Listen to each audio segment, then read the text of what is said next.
Hello, everyone. My name is Sean Dickerson, and then this is my five-step process that I'm going to be doing. The client I will be doing will be a friend of mine that's using a sedentary lifestyle.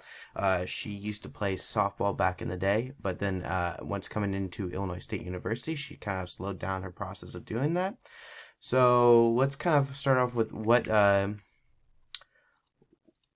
interventions that we were trying to use for. So the thing that when I interviewed her, the most thing that I came up with was she has no real knowledge of what physical activity really does for you and what it is to a person.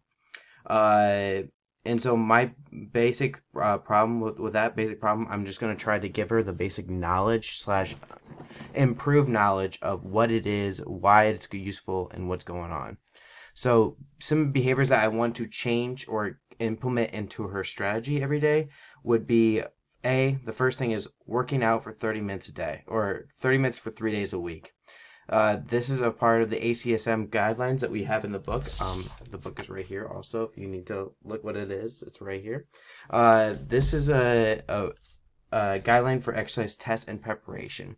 So this recommendation of 30 minutes a day for 3 days a week. They want you to do it 3 to 5 days a week, but since she's kind of going back to beginning style, we kind of want to just start her off slow, go on and progress it going through the future.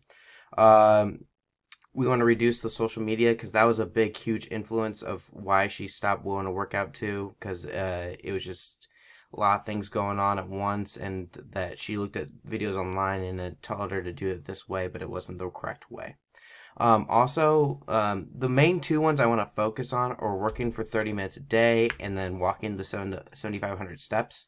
From Harvard Health Institute, the publication came out asking what's the best amount of steps you should take in a day.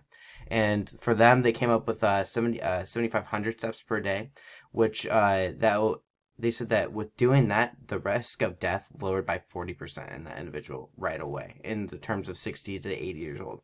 If you work out 30 minutes a day, it's a 60% increase or decrease of risk of death in early ages. This doesn't mean that if you do 7,500 steps in the 30 minutes a day, 30 minutes for 3 days a week, that will not be indicating together. And so it won't be 100%. It'll be 60%. All right. Influences. Some of the influences that are making her not want to go, or behavioral changes that we're addressing now, is she's not having fun while she's doing it. She just has time to getting attendance up. So like in terms of going to the gym, actually doing it.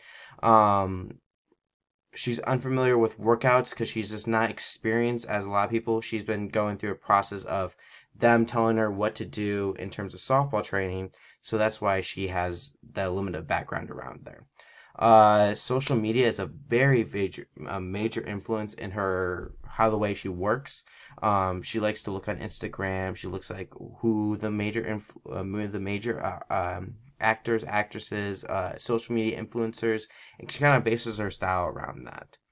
Um, and the last thing, she really realizes that how much she misses working with a group. She's been working with a team for her whole life in terms of softball and volleyball, basketball, all these different types of sports, but she had a group with her. So she feels like if she has another group with her and she has a workout plan based for her and to work with friends and stuff like that, she would be better. So these are going to be some specific strategies that I'm going to implement in the workout or these coming up plans that or these behavior changes that she has currently at this moment. So attendance, I'm going to have her create a schedule of her whole week from time to time to make sure that she can fit in individual things that she needs to do. She's just doing teaching, so we'll have to implement that into her schedule, and then we will try to get her to put working out as in part of her schedule. It's only 30 minutes a day. She realizes that she has extra time that she could just do it in, but she just feels not motivated to do it. All right. So the second thing I would say is social media. I'm gonna try to decrease her usage of social media in terms of what she hears about how healthy living is in today's culture. And then some ways we can do that is just like limiting your teen or screen time on that. Sometimes Apple came out with a new thing where you can just take out or like, take a time limit of what you want. So I think if you have a time limit on what she can watch, that's less of her to go to those back to those bad habits. She's unfamiliar with working out. So the next 2 or 3 things is something that I would like to kind of go in with her and also kind of figure out a workout plan that she can do in terms of like something that she will enjoy, making her want to come back into physical therapy or physical athletic training. Sorry, physical activity. Thank you. She and then I will go with her every week so that will create that companionship that she would like to bring back. Um, I would also implement ways of games and sort of sometimes during the week we can do like a softball, like we go back to her old days where she can play softball again, throw it around, run for it, hit the ball, something like that that will make her want to go work out again. She has to have fun while she's doing it. That makes her want to come back and do it again.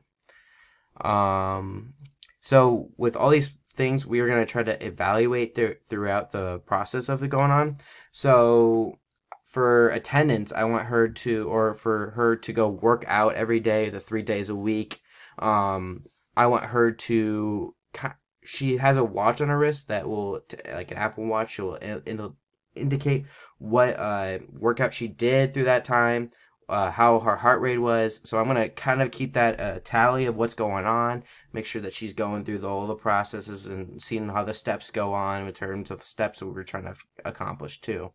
Um, Next thing, we're gonna do the screen time thing, where we're gonna just limit her time on the screen on the phone and try to get her that 30 minutes of working out. We will try for that 30 minutes. We will also give her a little bit more time with on social media. So if she does the 30 minutes of workout that day, she gets a little 30 minutes extra of her screen time that she will like.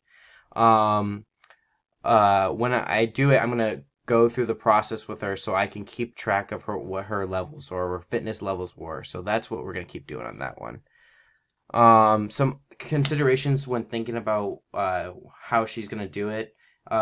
We gotta realize she's a college student, so her gym membership is paid for already with her tuition, so she has the gym.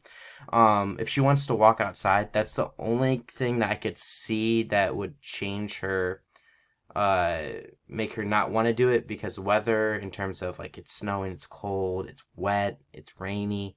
You just don't want to do it at that time. Which she can go to the gym instead. So it's some of the things on there. She has a car that will also transport her to the gym, so she has no really excuse to not go to the gym. And then sometimes supplies is a big thing. Some people think that you have to have a certain type of shoes to wear, all that stuff. It's just things that you feel comfortable with and you can use it as a source. All right. Well, here's my references. Also, thank you for listening to my talk about my 5 steps. Have a great day.